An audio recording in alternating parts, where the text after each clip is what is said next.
Hey guys, Eric and Jim here on this crazy day of Marvel news. Jim, you were actually at this presentation, and Yes. they announced all these new Marvel movies, a lot of titles we'd suspected but not heard. But one really interesting one was the third Thor movie, because that Yes. was the sequel that they'd held on to until now. Right, and we look the way Thor: The Dark World ended. We knew that there would have to be some sort of resolution, a third Thor film, but for them to announce it as Thor Ragnarok coming July 28th, 2017, is if anybody knows anything about not only Marvel Comics but Norse mythology, Ragnarok is it's the end of all things, people. It's it. Yeah. And this is what a crazy day it is when the end of all things isn't the biggest thing that we've been talking about. No. When the apocalypse is just that little bit further down the list. Kind of like a middle thing, yeah. I know, you're like, yeah, wait, non-existence? Yeah, we'll get to that. But no, this is, I think, is going to be as much of a game changer and sort of a ground shaker, if you will,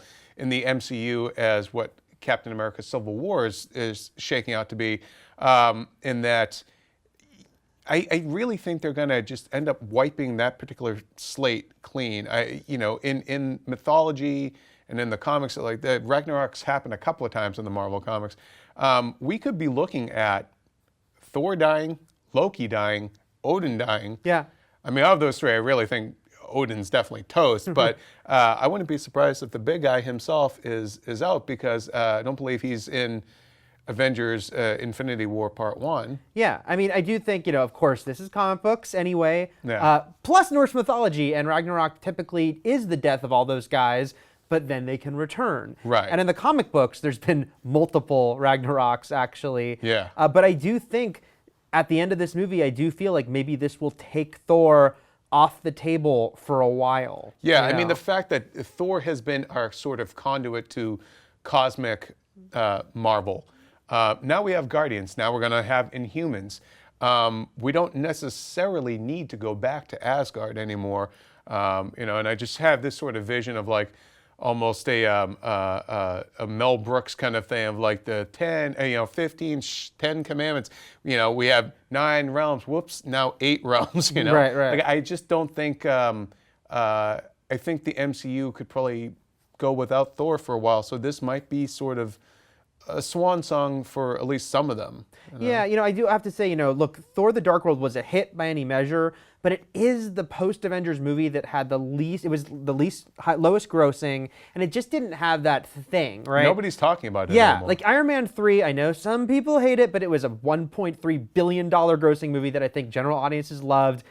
At least you can remember the villain from that movie. and Cap 2 and Guardians were so beloved this year.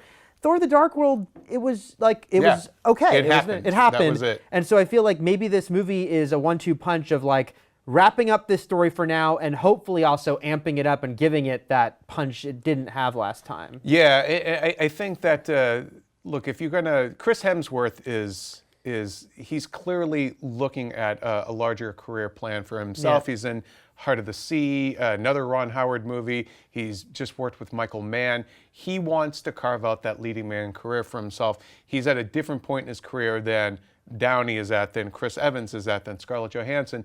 I think he wants to go and milk whatever cachet Marvel has given him at this very pivotal moment in his life and his career, and you can't really fault him for that.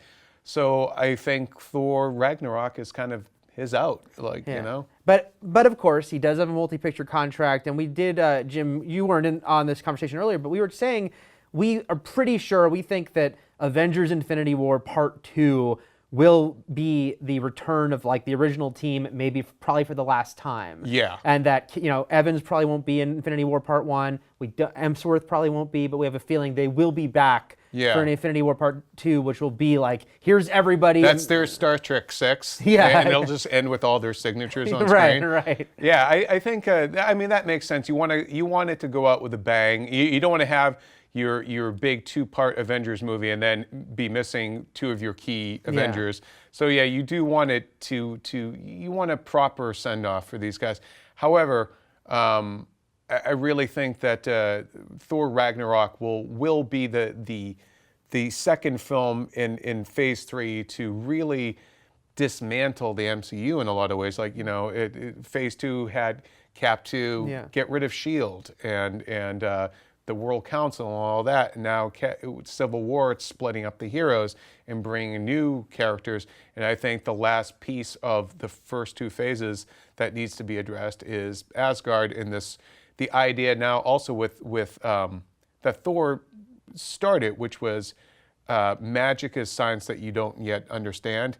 Well, now you're bringing in Doctor Strange, and you're bringing in this whole other aspect of that of magic being tied to science. And Earthbound. Earthbound, Yeah. and you kind of, there's really not room in there for Asgard anymore. So I think you probably do want to, it's served its function. It's been fine. They could, maybe they'll bring it back someday, but I think that you just, for right now, you want to kind of close that thread. Last question I have is, arguably the most popular thing that's come from the Thor movies is Loki. And Right. people love Loki, love Hiddleston. I think it was Joshua, our comics guy, who earlier was saying, what if Loki was in Infinity War Part 1, Yeah. but Thor wasn't? Do you think that's a possibility given the popularity of that I think at character? this point, depending on how Ragnarok shakes out, like, don't forget, he was on the throne of Asgard. they have to He deal had with that. usurped Odin's place, everything. We don't know. There's only so many times he can fake his death, Yeah. But I think ultimately people are pulling for a true redemptive kind of finale for Loki. They like this character as bad as he can be. And so having him kind of really do something heroic for the greater good, and even if he perishes there or just rides off into the sunset, I think people would be happy that he had that sort of moment. So yeah, I think seeing Loki pop up in an Infinity War, but it still begs the question, in a movie called Thor Ragnarok, it's got to end something. Something has to end, like entire universe, something's got to go, people. So Right. we'll see how many of these people actually show up in the Avengers movies. Yeah. Well, we'll be speculating plenty on that and plenty more on all this stuff Marvel has given us to talk about. So keep it here for all things Thor, for all things Marvel, and many more comic book movies at IGN. Thanks.